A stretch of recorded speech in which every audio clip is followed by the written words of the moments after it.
estás, debemos mover. Te adoraré, te adoraré. Buenos días, pues vamos a coger nuestras Biblias y vamos al salmo más corto pero más interesante de la Biblia, que es Salmo 117. ¿Ok? Y mientras que la gente vengan a ponerse, pues vamos a dar gracias al Señor y vamos a, bueno, en primer lugar, ya tengo esa sensación de que la cosa es otra, ¿no? La sensación es que vamos poco a poco entrando en la normalidad. Tenemos guitarra, tenemos verano, estamos y vemos personas que hace mucho que no vemos. De bueno, pues me alegro verte. Hoy, pues de forma especial estoy encantado porque toda mi familia estamos aquí, cosa que no ha ocurrido hace mucho. Pues que toda esa alegría, pues vamos a ponernos de pie. Y como he dicho, el Salmo 117 es un salmo corto, pero lo que da corto es su mensaje maximalista. Dios, su deseo, aquí vemos tres aspectos de Dios. Dios es maximalista en bendecirnos. Y luego es detallista, no solamente el grupo que cada uno de nosotros. Y luego es especialista en mostrar su misericordia a todo aquel que está dispuesto a cogerlo. Y nosotros queremos coger el guante, queremos también esta mañana ser maximalista en todos vamos a alabar con todo lo que tenemos, ¿no? Detallista, hoy especialmente estamos aquí, hemos podido venir, y la compañía de los hermanos, todo lo que vamos a es también motivo para alabar, pero de forma especial, de forma extraordinaria, queremos también cantar con gratitud, mostrando esta misericordia merecida que nos ha dado. Así que vamos a leer el Salmo 117. Antes de empezar, yo haré una oración y bueno, Salmo 116, ¿no? Dice, alabar, vamos a leer, si queréis, vamos a leerlo todos porque es dos versículos, ¿no? Así que vamos a empezar a leer el Salmo, ¿no? Alabar a Jehová, naciones todas, pueblos todos alabar, porque ha agradecido sobre nosotros su misericordia. La fidelidad de Jehová es para siempre. Aleluya. Muy bien, pues vamos a orar y damos paso. Señor nuestro Dios, gracias. Muchísimas gracias que tu deseo que nadie se pierda, todos te conocemos personalmente y nosotros queremos dar testimonio que tú nos has visitado. Cuando éramos pecadores, Cristo murió por nosotros. Nos has hecho hijos e hijas de Dios Altísimo. Así que, Señor, esta mañana venimos muy agradecidos y queremos darte la gloria y la honra porque solo tú eres Dios. A ti sea la gloria en el nombre de tu Hijo Jesús. Amén. Amén. Buenos días. Pues es una alegría, ¿verdad? Para mí es la primera vez que vengo, así que doble alegría. Pues como ha dicho Kingsley, vamos a cantar con corazón agradecido y bueno, pues empieza un nuevo día y vamos a empezar alabando al Señor, ¿verdad? Oh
Fuiste el verbo en el principio, unigénito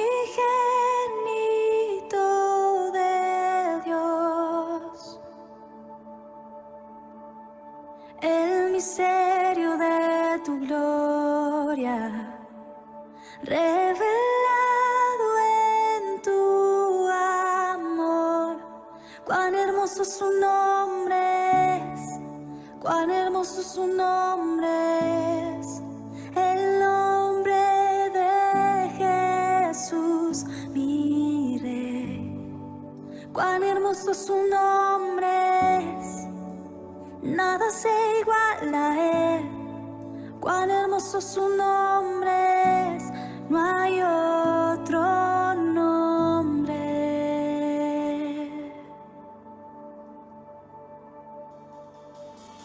Dejaste el cielo por salvarme, me viniste a rescatar. Mi transgresión tú perdonaste, nada nos separará. Majestuoso su nombre es, majestuoso su nombre es, el nombre de Jesús, mi Rey. Majestuoso su nombre es, nada se iguala a él.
Cristo no existe canción que honre el valor de tu gloria, ni que pudiera expresar tu incomparable belleza. Eres incomparable, Cristo te amamos, te adoramos incomparable, Cristo te amamos, te adoramos Dios.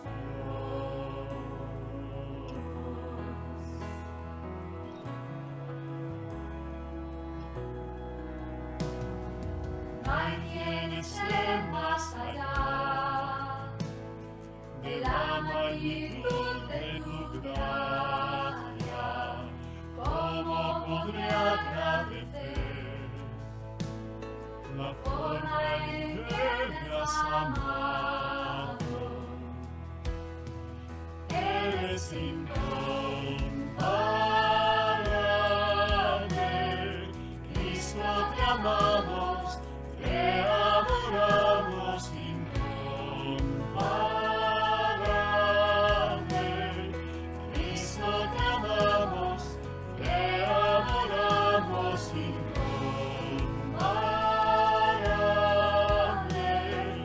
Cristo te amamos, te adoramos incomparable,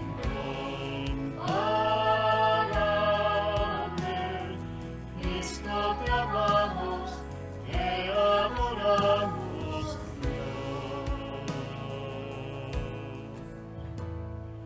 Lo que tengo y que preciso, lo que quiero eres tú. Lo que tengo y que preciso, lo que quiero eres tú. Lo que tengo y que preciso, lo que quiero eres tú.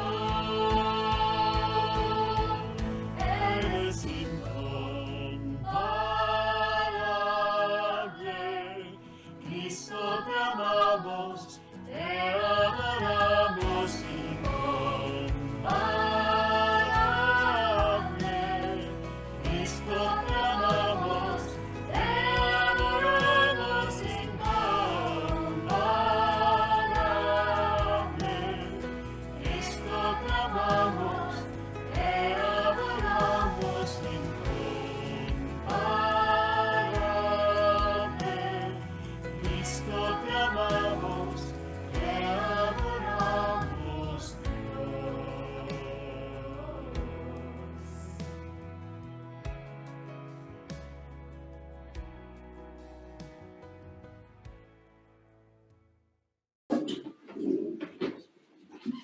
Muy bien.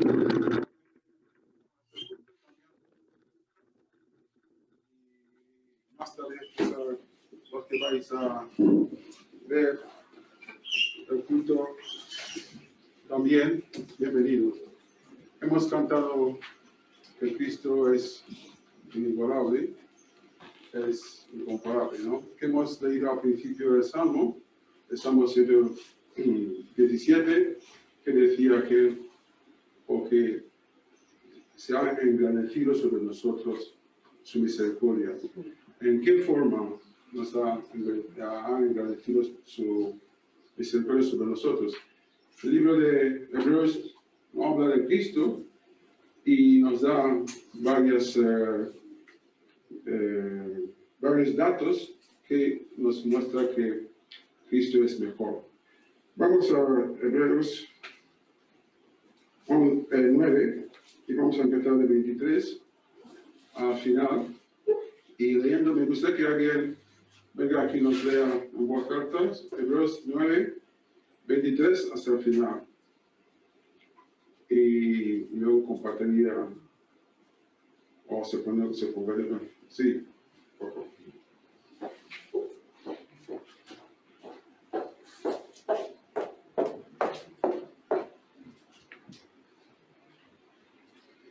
Hebreos 9, versículo 23. Fue pues necesario que las figuras de las cosas celestiales fuesen purificadas así, pero las cosas celestiales mismas con mejores sacrificios que estos. Porque no entró Cristo en el santuario hecho de mano, figura del verdadero, sino en el cielo mismo para presentarse ahora por nosotros ante Dios. Y no para ofrecerse muchas veces, como entra el sumo sacerdote en el lugar santísimo cada año con sangre ajena. De otra manera le hubiera sido necesario padecer muchas veces desde el principio del mundo. Pero ahora, en la consumación de los siglos, se presentó una vez para siempre por el sacrificio de sí mismo para quitar de en medio el pecado. Y de la manera que está establecido para los hombres, que mueran una sola vez y después de esto el juicio, así también Cristo fue ofrecido una sola vez para llevar los pecados de muchos, y aparecerá por segunda vez, sin relación con el pecado, para salvar a los que le esperan. Gracias. Así que aquí nos da 4 razones por qué Cristo es mejor, ¿no? Primero dice que Cristo es el mejor sumo sacerdote. Antiguamente el sumo sacerdote tiene que hacer sacrificio por sí, su propio pecado, antes de ofrecer sacrificio para el pueblo. Pero Cristo solamente no tiene necesidad porque es perfecto. Y encima, Cristo mismo fue el sacrificio.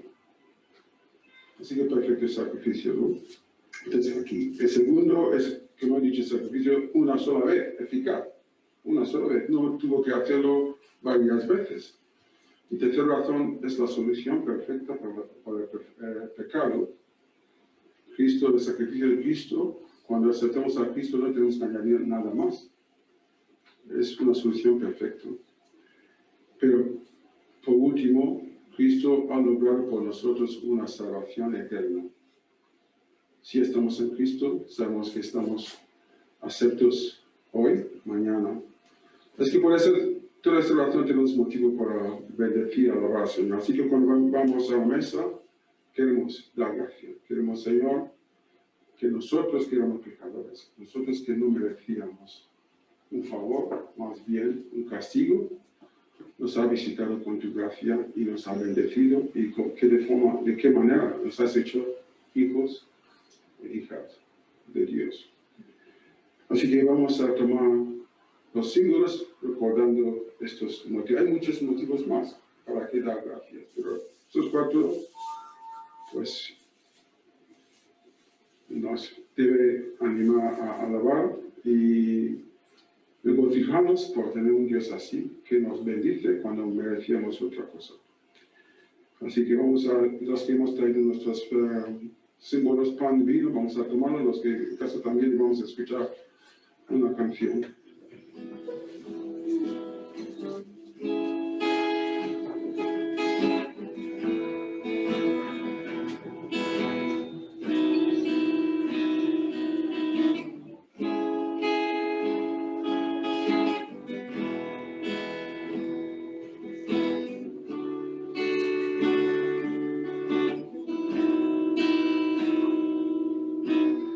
Este es mi pensar.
pues, una canción, pues, que tiene, pues, muy bien a lo que hemos compartido, ¿no?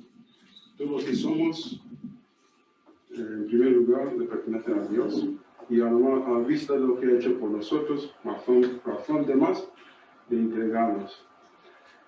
Y también una petición de esa canción, Señor, haz tu obra en mí. Nosotros esforzamos, es el Señor que obra en nosotros. Una de las formas práctica, poderosa, efectiva que el Señor usa para obrar en nosotros es implantar su palabra en nosotros.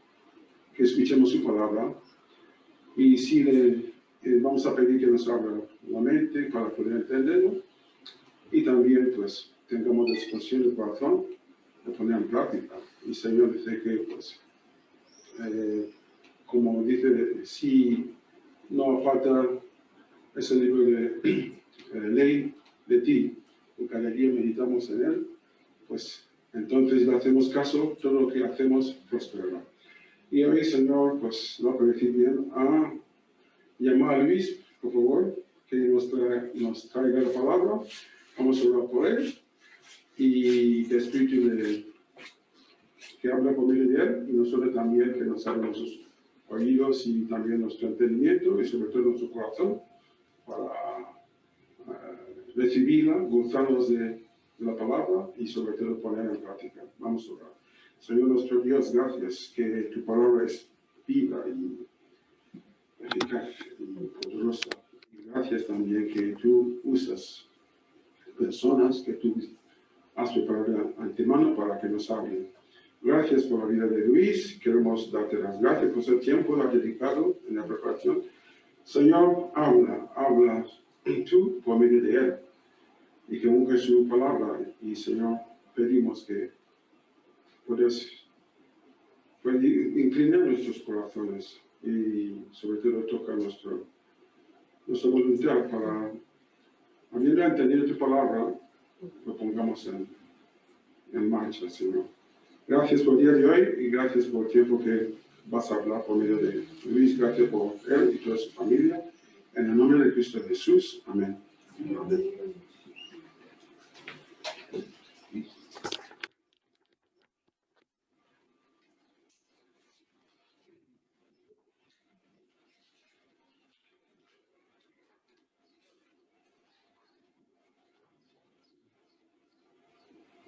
Buenos días.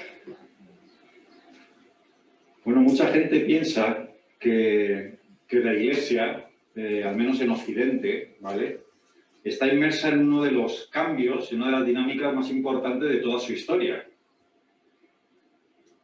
Estos son los datos del CIS, de las encuestas que viene haciendo desde el año 1978 en preguntas acerca de la religión, ¿vale? La línea, esto me imagino se ve de casa, ¿no? Vale.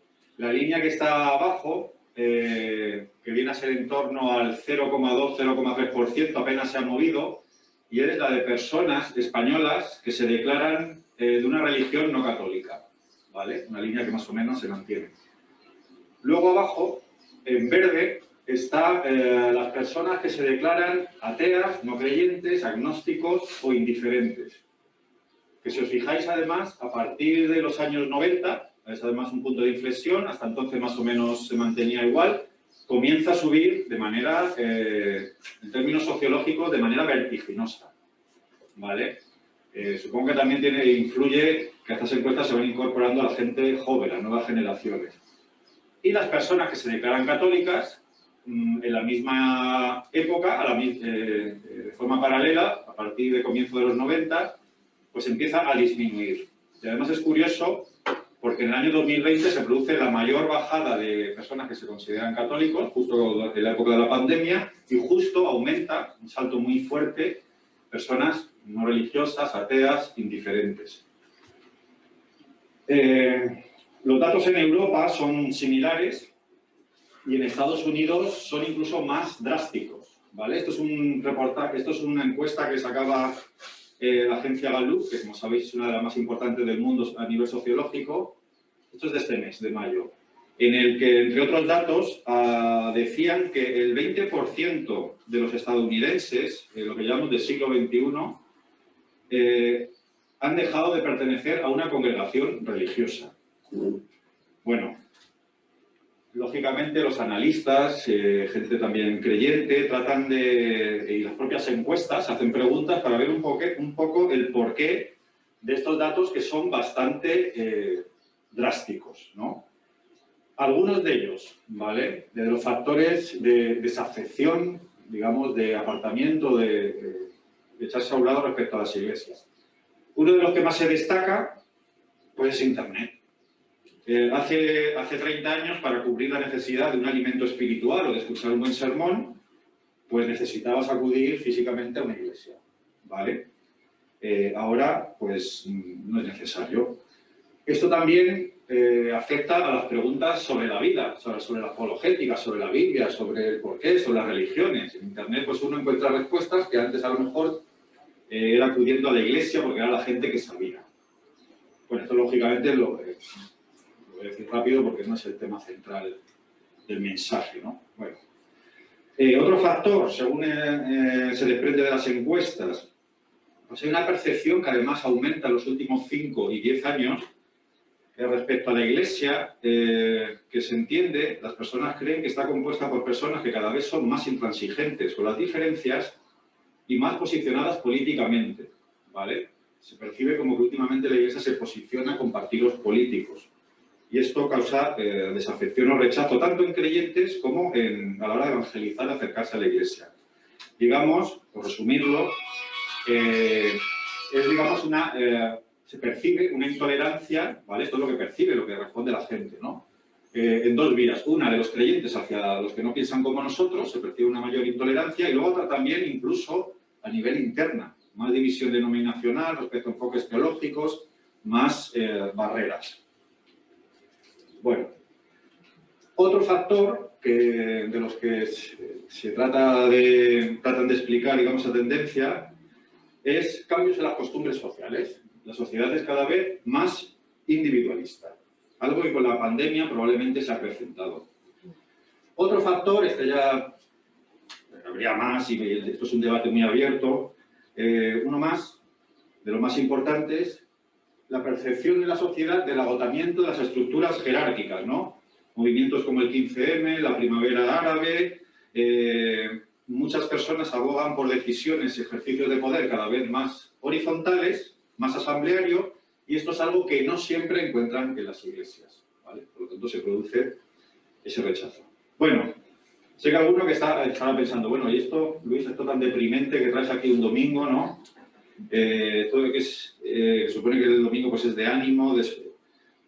Bueno, pues lo traigo precisamente para motivar, ¿no? Hoy me tocaba tema libre y la verdad es que podría haber hablado de cualquier otro tema, ¿no? De la circuncisión, de la carne sacrificada a los ídolos, temas muy cercanos, pero en mi corazón está bien hablar de ellos, porque también hay aplicaciones para el día a día, de hecho lo hacemos cada domingo, ¿no? Pero bueno, mi corazón me llamaba con estos asuntos que están en boga, pues tenía esa carga, o sea, no podía hablar de otra cosa. Creo que además la Iglesia no debe mirar hacia otro lado y que debe abordar y hablar de lo que está pasando, ¿vale? De lo que nos rodea. Y a partir de ahí, por eso digo que trato esta mañana de traer una reflexión motivadora, pues es reflexionar juntos, orar, dialogar y buscar como comunidad la guía del Espíritu Santo. Porque creo que además la necesidad, y es obligatorio, discernir los tiempos que estamos viviendo. Es algo a lo que nos llama Jesús, aunque sea en otro contexto, pero él les decía, ¿no? Entonces Jesús se dirigió a la multitud y dijo, cuando veis que se forman nubes en el occidente, decís, viene lluvia, y tenéis razón.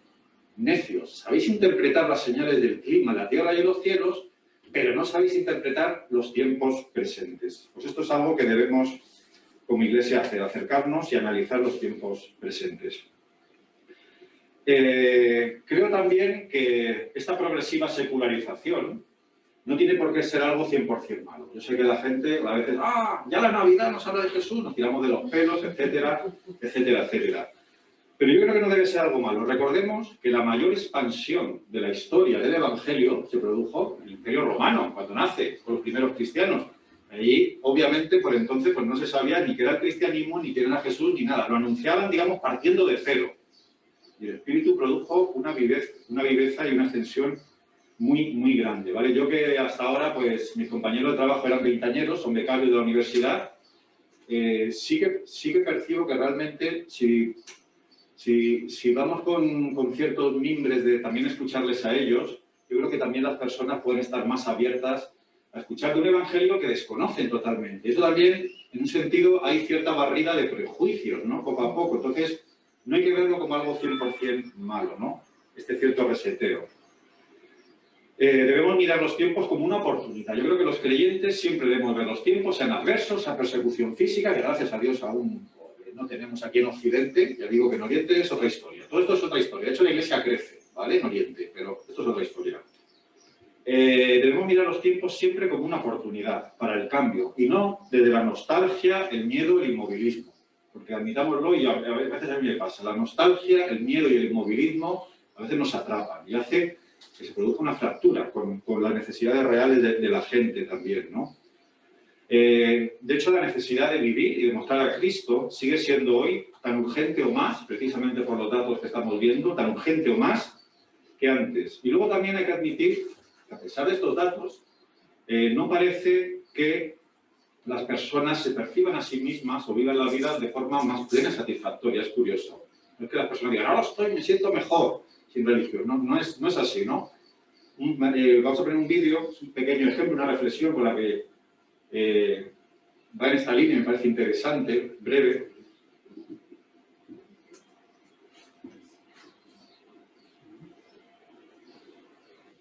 La primera vez que uso tecnología con la pandemia, está la gente en casa, vamos a ver cómo sale todo.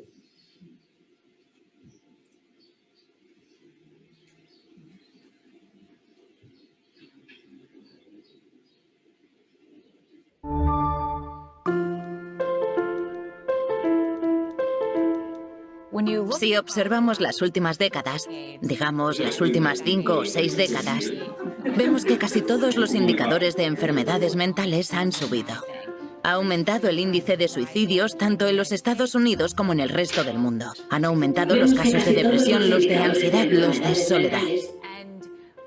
Cuando los investigadores trabajan con las estadísticas para intentar entender qué provoca esta crisis en la salud mental, lo que encuentran es que está motivada por la ausencia de sentido en la vida de la gente, no tanto por la falta de felicidad. Intentan separar estos dos factores. Y me parece que es una distinción importante, porque a menudo cuando sufrimos o la gente a nuestro alrededor sufre, tendemos a pensar algo como, vale, no te sientes bien, hagamos algo que te haga sentir bien, que te haga feliz. Pero lo que la investigación parece indicar es que sea cual sea el vacío que sentimos, lo único que puede llenarlo es el sentido de la vida. Muchas de las fuentes tradicionales de sentido que solían estar en los cimientos de la vida de la humanidad, de nuestros ancestros, ya fuera la religión, la comunidad o los rituales, ya no son tan esenciales en la vida de la gente hoy en día. El mundo es cada vez más individualista, secular y tiene menos en cuenta a la comunidad. Sin toda esa arquitectura de sentido en la vida, la gente tiene que descubrir por sí misma qué hacer para saciar esa necesidad de sentido.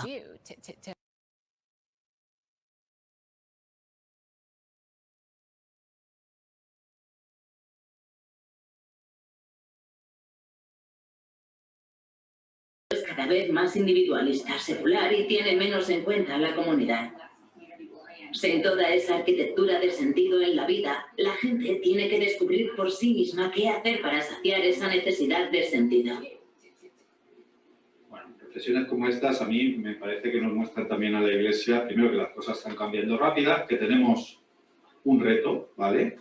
Yo lógicamente no tengo todas las respuestas y precisamente traigo esto, es como Iglesia que empecemos un poco a pensar, ¿no?, qué podemos hacer y cómo atender a estas necesidades. Pero como pueblo del libro, de las Escrituras que somos, hoy me gustaría aportar pues, un granito de arena, algunas sugerencias o ideas en la búsqueda de soluciones, ¿no?, sobre cómo construir una comunidad viva y transformadora alrededor de la reflexión en la Biblia.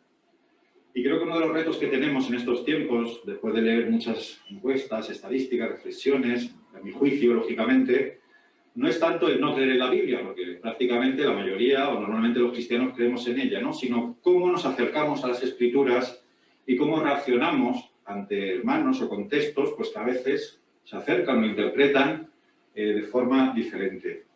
Nos guste o no, y yo creo que esto es un hecho, la divergencia teológica en las comunidades va a ir a más.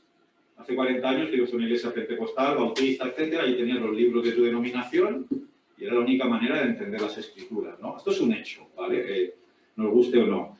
Y hoy día, pues, precisamente por Internet, estamos expuestos a otros enfoques, a otros argumentos, a debates más abiertos sobre muchos temas que nos pueden venir a la cabeza, ¿no? La pluralidad interna dentro de las propias comunidades locales, por lo que yo observo, es un reto grande, real y creciente para la Iglesia. Y hay que afrontarlo con sabiduría. Ya digo, yo me voy a dar la respuesta, lo hacemos cada día, ¿no? Aquí entre nosotros. Pero creo que hay que tomar mucha conciencia de esto, ¿no? Es cierto que hay elementos esenciales, obviamente, de la fe que no podemos renunciar.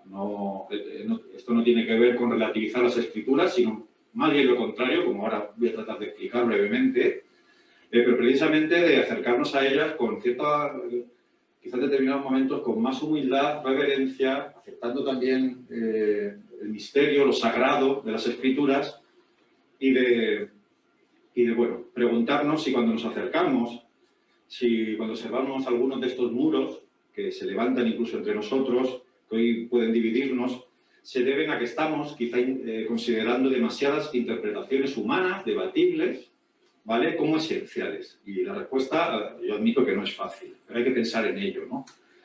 En los primeros siglos, en la Iglesia primitiva, como he dicho antes, se extendía, ¿no? Y les unía a Jesús, ¿no? Y podemos decir, wow, qué tiempos de unidad, ¿no? Y esto es algo que cuando uno lee los primeros siglos de la Iglesia, algo que pueda sorprender, de hecho a mí me sorprendió, hasta que llegó Constantino en el siglo IV y todo se unificó, se empezaron a crear concilios, etcétera, había mucha pluralidad teológica dentro de las propias comunidades, muchos enfoques que incluso algunos de ellos nos asustarían o nos llamaría la atención, ¿no?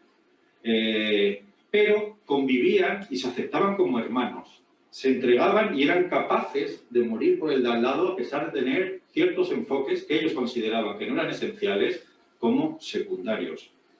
Y bueno, en este sentido creo que es importante recordar o darnos cuenta de que cuando interpretamos la Biblia, que es algo muy difícil, que hay que hacer con mucha seriedad, por eso digo que la llamada no es a relativizar las Escrituras, sino a tomarla más en serio, precisamente, ¿no? Pues estamos condicionados por nuestra cultura, por nuestras experiencias, por la persona que nos discipuló, por la denominación, etcétera. Y debemos entender que, aunque hay cosas claras en la Biblia, por supuesto, y principios, como digo, inamovibles, pero que todos somos intérpretes humanos falibles de la Biblia, que ninguno de nosotros es Dios.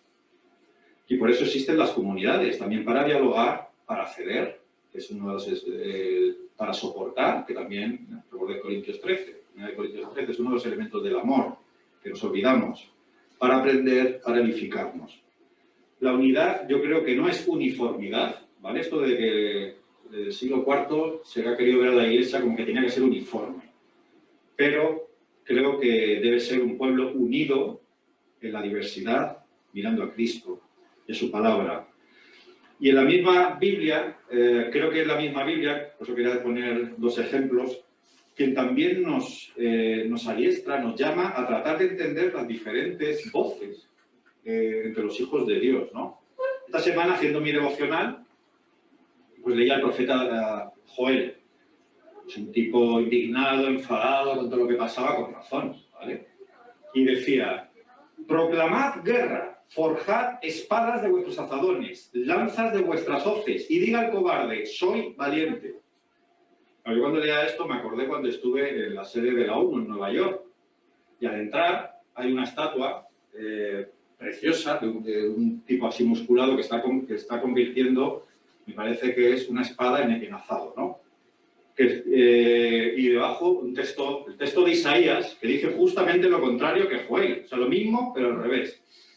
Y que dice, y Dios, esto está puesto aquí en la entrada de la sede de la ONU, Isaías 2:4, y Dios reprenderá a muchos pueblos, y volverán sus espadas en rejas de arado, y sus lanzas en hoces. No alzará espada nación contra nación, ni se adestrarán más para la guerra. Miqueas dice exactamente lo mismo, ¿no? y le dan la vuelta de calcetín justo a lo dicho por Joel. Es justo, ¿no? Uno es convertir las herramientas de agricultura en armas, además cita las mismas, ¿no? Los arados y las hoces en espadas y no me acuerdo, y en lanzas. ¿Y qué pasa? Pues yo me acordaba cuando estaba haciendo aquí, ya digo, me puse con Joel y como tenía esta idea de la predicación en mente, digo, ¿y qué pasa en la práctica? Digo, pues hay cristianos que defienden la guerra con la Biblia. ¡Mira, Joel! No, vamos a los elementos de agricultura convertirlos en armas y digamos somos valientes. Y otros, pues pacifistas, dicen, no, que Dios dice en otro texto que reprenderá a los pueblos que hagan esto y que hay que ser pacifista. Digo, claro, entonces, ¿qué pasa? ¿Se contradice la Biblia? Pues la respuesta es que no. Porque son textos, y yo creo que mi mensaje esta mañana es intentar entre todos dejar la leche espiritual y pasar a la carne, ¿no? Y hay una palabra que me parece esencial, que es discernimiento. Y no, porque son textos que se expresan, el de Joel y el de Isaías, que son opuestos, desde pasión, no son contradictorios, se expresan desde pasiones, circunstancias y contextos diferentes. Entonces, lo que debemos hacer, pues en muchas ocasiones, no es ir según te toque el versículo y convertirte literalista en un verso sí o sí, tratar de enfrentarte con otro, sino entre todos tratar de entender lo que ocurría y meditar y reflexionar y acercarnos a la Escritura y hacerle las preguntas correctas, ¿no? Algunas preguntas que yo creo que hay que hacer al acercarnos a la Biblia es, por ejemplo, ¿qué dicen los escritos bíblicos sobre sí mismos? ¿Cómo lo entendieron los receptores originales? ¿Vale? ¿Qué circunstancias había cuando se dice esto? Eran diferentes. ¿Qué pretendieron sus autores al dejarlo por escrito? ¿Y qué enseñanzas o aplicaciones hay para nuestro contexto, incluso cuando cotejamos dos textos aparentemente enfrentados? Creo que es la propia Biblia que nos enseña a ver que el mundo es complejo, que las circunstancias pueden ser diferentes y que la aplicación de las Escrituras a veces no son en blanco y negro. Aquí dice esto, aquí dice lo otro.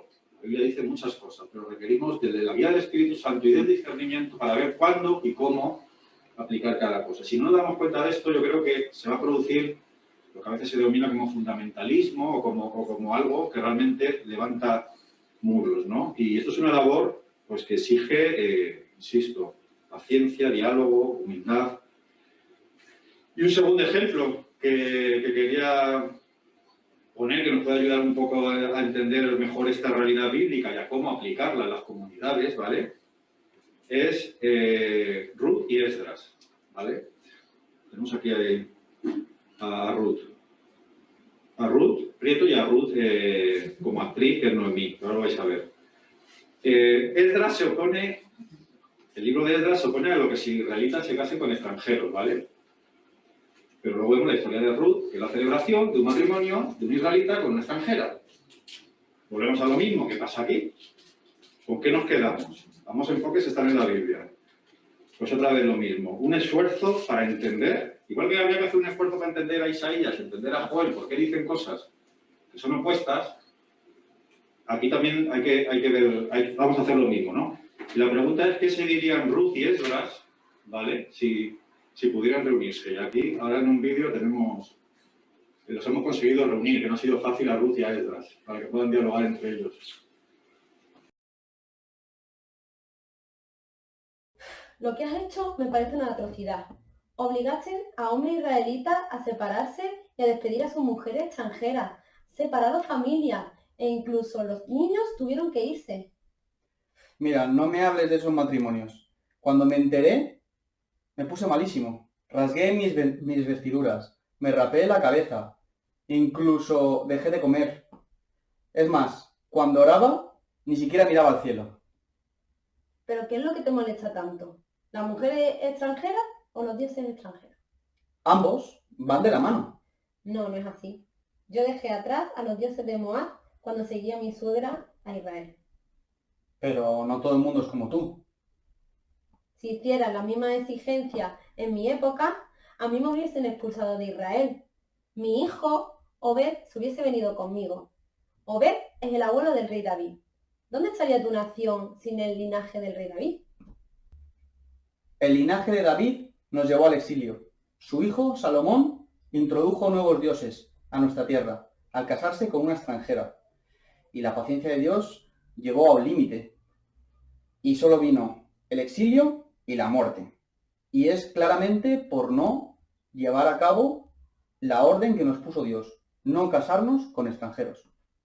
Pero en otras partes de nuestras tradiciones también aprendemos, como en el caso del bisnieto de Abraham, José, que no solamente se casó con una mujer egipcia, sino que también se casó con la hija de un sacerdote pagano. Además, en ese caso, las tradiciones no hicieron nada por condenarlo. En cambio, su hijo y sus descendientes llegaron a ser 2 tribus importantes de Israel. Mira, José no es un buen ejemplo a seguir. Él al final hizo lo que todos los egipcios. Se introdujo en la magia y además robó a los pobres. Y el mandato de Dios también es claro ahí. Exige total fidelidad a él y además ayudar a los pobres. A veces son los extranjeros los pobres y los vulnerables. De hecho, Dios tiene la costumbre de hacer excepciones con forasteros como yo. Moisés se casó con una cuisita y Dios castigó a Aarón y a María por oponerse a este matrimonio. Una generación después, incluso, Josué perdonó a una mujer cananea que se llamaba Raba y exigió la muerte de un israelita llamado Acán. El problema de Acán fue que no destruyó todas las reliquias cananeas. Se nos exige ser apartados y separados, no contaminados con extranjeros. Pues yo no estoy de acuerdo con eso. Los planes de Dios no son completos sin otras naciones. A veces Dios puso a Israel junto a Egipto y a Siria. Incluso tú mismo has hablado de que Dios demuestra su gracia ante los reyes de Persia. Ya, pero tú no sabes cómo estaban las cosas en Jerusalén. Tratamos de reconstruir nuestros hogares, nuestro templo, nuestra ciudad, nuestra nación, nuestra identidad, haciendo frente a amenazas internas y externas. Éramos esclavos de las naciones, del imperio, y estábamos en guerra con los pueblos vecinos. Es más, si no fuera por la gracia de Dios, yo no sé, las cosas hubiesen sido desesperanzadoras. ¿Qué me vas a contar a mí? Yo conozco perfectamente lo que era desesperanza. Quedé viuda. Me separaron de mi familia, de mi pueblo y de mi hogar. Me enfrenté al hambre. Para mí, la gracia de Dios estuvo en haber sido incluida en tu pueblo, en lugar de ser excluida. Ya, pero ni israelitas ni moabitas estaban en peligro de extinción en tu época.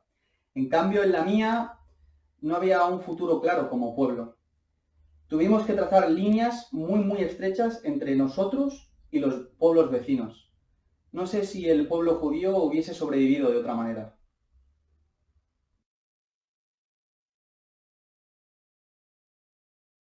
Puede, a pesar de este enfoque, dialogar, ¿no? Esto es ficticio, lógicamente, pues alguno todavía no ha llegado a eso. Pero aunque yo cuando preparo esta predicación digo, espero que se me entienda, porque yo sé que esto no es sencillo, ¿no? Pero aunque ambos parten de planteamientos enfrentados, si os dais cuenta, los dos tienen detrás ese respaldo del mensaje inspirado, de unos porqués, ¿no? Tienen sus razones, ¿no? Tanto uno como otro, y ambas merecen ser oídas, ¿no? Y como cristianos incluso hoy día podemos aprender y ver cómo aplicar ciertas enseñanzas a pesar de que no parten de un enfoque exactamente, digamos, paralelo, ¿no?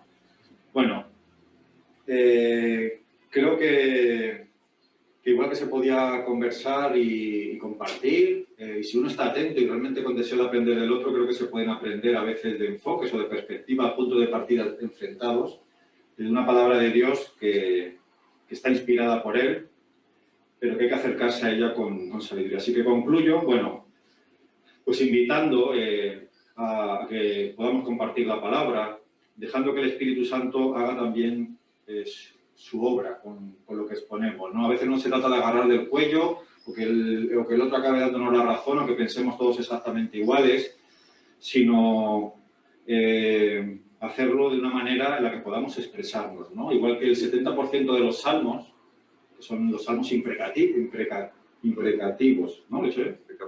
Imprecatorios. Bueno, el 70% de los salmos no son de los que solemos predicar, porque son salmos de enfado con Dios, de quejas, de porqués, de luchas con la fe.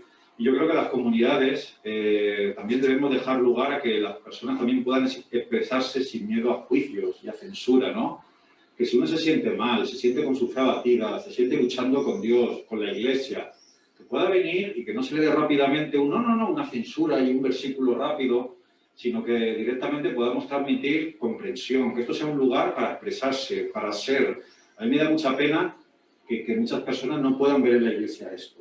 Y creo que la Iglesia está llamada a poder acoger, aceptar, escuchar a las personas. Y luego muchas veces, a medida de la exposición de la palabra continua, el Espíritu Santo a veces va a ir haciendo la obra. Y muchas veces a lo mejor no va a ser tan rápida como nos gustaría. O muchas veces no va a ser exactamente igual que como lo hubiéramos hecho nosotros. Pero creo que hay que descansar más en el Señor y más dejar a las personas un poco ser. Porque es el Espíritu Santo el que hace la obra con las personas y no nosotros. Y probablemente la Iglesia tenga que pensar hoy día un poco en esto, ¿no? Creo que temas que salían aquí, esto daría para mucho, ¿no? Pero para mí, que la Iglesia cada vez se posicione, en algunos contextos, no todo, gracias a Dios, pero cada vez se posicione más políticamente, con el deseo de que haya leyes para que obligar a la gente a que se comporten de manera cristiana y tal, parece una falta, en mi opinión, me parece una falta de fe. Porque realmente no va a ser a golpe de una ley estatal que se cambien los corazones, sino que va a ser obra del Espíritu Santo, que es el que convence de pecado y de arrepentimiento. Dios quiera que cada vez más personas conozcan a Jesús y que la inercia de este siglo, que hemos visto que es una inercia, bueno, que hay que verla como una oportunidad, pero bueno, no deja de ser un tanto preocupante también, que cambie y que cada vez más personas puedan decir cosas de la Iglesia como, por fin he encontrado un lugar honesto, comprensivo, una familia donde amar y sentirme amado, un espacio seguro donde poder ser vulnerable, pero esta palabra también es clave, que podamos ser vulnerables sin miedo a poder mostrar nuestros pareceres o debilidades, sin miedo al juicio, porque como decía por ahí alguien, a que luego esto alguien lo cuelgue en las redes sociales, ¿no? Creo que la Iglesia debe ser un espacio seguro y que la Iglesia que transformará el mundo, pues esto es el mensaje que hay desde siempre, desde el principio, al final va a ser una Iglesia donde esté más Jesús en el medio.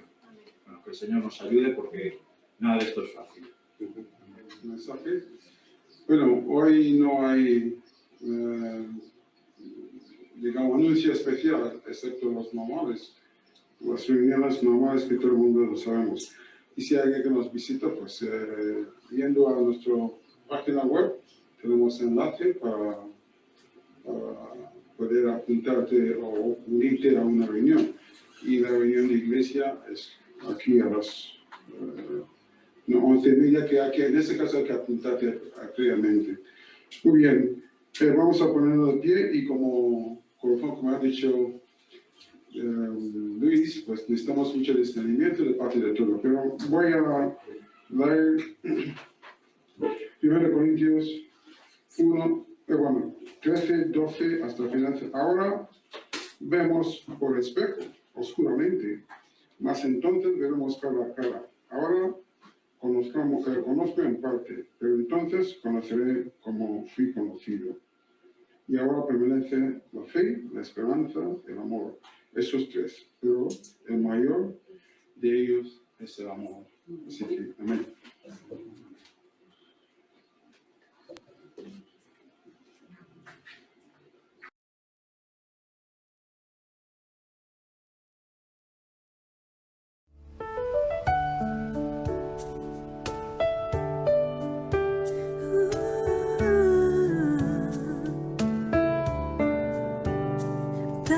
Gracias de corazón, dad gracias al Santísimo, dad gracias porque ha dado a su Hijo Jesús, dad gracias de corazón, dad gracias al Santísimo, dad gracias porque ha dado a su Hijo Jesús. Y ahora diga el débil, fuerte soy, diga el pobre, rico soy. Señor, por mí. Y ahora diga el débil, fuerte soy, diga el pobre, rico soy, por lo que hizo el Señor por mí. Dad gracias, dad gracias, dad gracias.